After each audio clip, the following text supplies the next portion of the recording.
Hi hello నమస్తే welcome to our channel. నేను మీ చార్మి.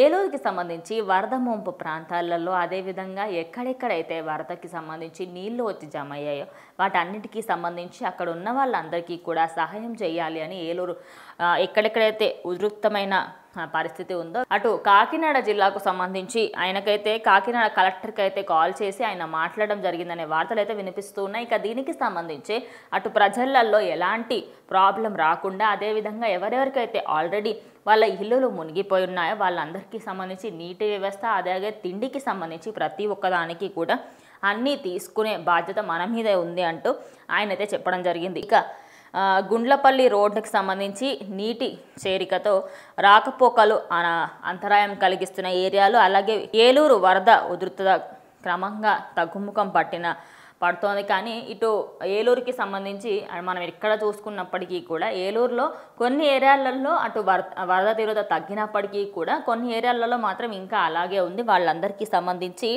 ఇటు డిప్యూటీ సీఎంకు కలెక్టర్ ఏ ప్రాంతాలలో ఎలా ఉంది పరిస్థితి అని వివరించిన తర్వాత వరద ప్రభావిత ప్రాంతాలకు ఆహారం నీళ్లు పాలు అందించాలని చెప్పేసి అయితే పవన్ కళ్యాణ్ ఆదేశించడం జరిగింది. ఇక దీనికి సంబంధించి ఆల్రెడీ కలెక్టర్ పనులు కూడా చేయడం స్టార్ట్ చేశారు.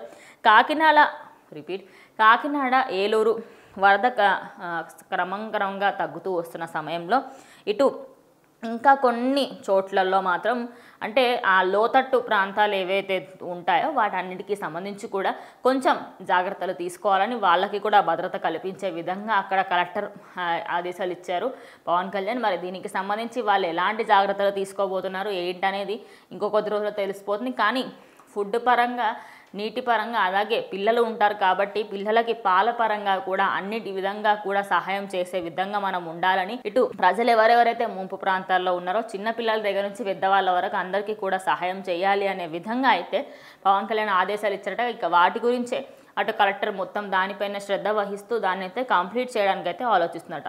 మరి దీనిపైన మీ అభిప్రాయం ఏంటో కామెంట్ చేయండి.